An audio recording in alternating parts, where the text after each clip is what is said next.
Alam niyo ba na ang isang halamang gamot na nakakatulong na magpagaling ng iba't ibang sakit ay matatagpuan lamang sa ating kusina?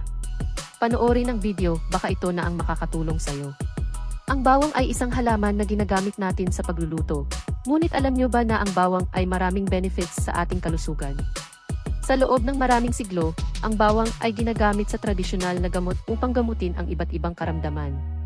Kinumpirma kamakailan ng scientific studies ang therapeutic properties ng bawang at ang pagkonsumo nito ay naiugnay sa maraming benepisyo sa kalusugan. Tutuklasin natin ang iba't ibang benepisyo ng bawang at kung paano ito nakakaapekto sa ating katawan. Number 1. Immune System Boost. Ang bawang ay mayaman sa antioxidants at napatunayang nagpapalakas ng immune system. Ang alisin sa bawang ay kilala upang pasiglahin ang mga puting selula ng dugo sa katawan na responsable para sa paglaban sa mga impeksyon at sakit. Ang bawang ay naglalaman din ng vitamin C, na isa pang makapangyarihang antioxidant na tumutulong upang palakasin ang immune system. Number 2. Lower risk of cardiovascular diseases. Ang cardiovascular, kabilang ang sakit sa puso at stroke, ay nangungunang sanhi ng kamatayan sa buong mundo. Ang bawang ay may positibong epekto sa cardiovascular at nakapagpapabawas ng presyon ng dugo at pagpapabuti ng cholesterol level. Ang mga sulfur compound sa bawang ay pinaniniwala ang responsable para sa mga benepisyong ito. Number 3. Improved brain function. Ang bawang ay naglalaman ng isang tambalang tinatawag na acetylcysteine. Ito ay upang mapabuti ang paggana ng utak at mabawasan ang panganib ng age-related brain diseases tulad ng Alzheimer's at dementia. Ang bawang ay naglalaman din ng mga antioxidant na nagpoprotekta sa utak mula sa oxidative na pinsala na dulot ng free radicals. Number 4. Anti-inflammatory properties. Ang bawang ay naglalaman ng mga compound na may mga anti-inflammatory properties na ginagawa itong epektibo sa pagbabawas ng pamamaga sa katawan.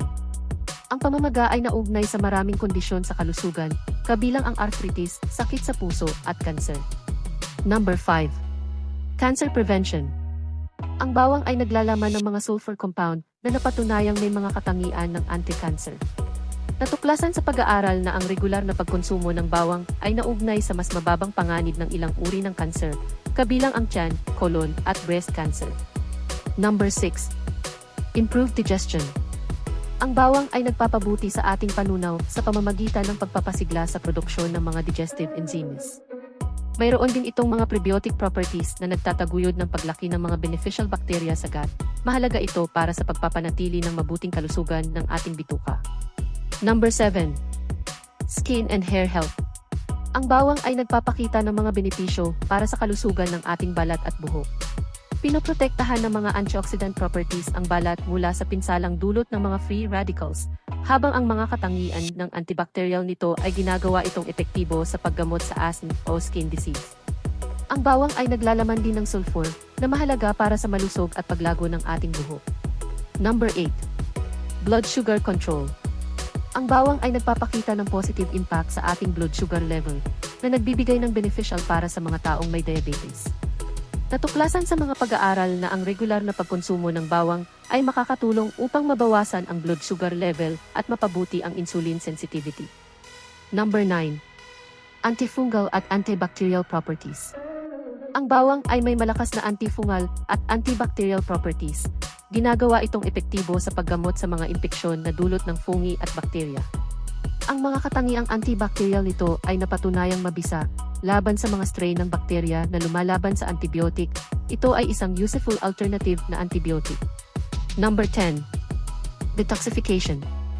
Ang bawang ay naglalaman ng mga sulfur compound na mabisa sa pag-detox ng katawan sa pamamagitan ng pagtulong sa pag-alis ng mga toxin at metals mula sa katawan. Ang regular na pagkonsumo ng bawang ay makakatulong upang mapabuti ang pag-function ng ating atay na mahalaga para sa pag-detox ng katawan. Ang mga nabanggit na kaalaman ay base lamang sa iba't ibang pag-aaral at testimonya ng mga nakakarami, ngunit mas mabuti pa rin na kumonsulta sa doktor kung kinakailangan. Salamat sa panunood, huwag sanang kalimutan na i-follow ang ating channel para sa mga susunod pang mga health tips.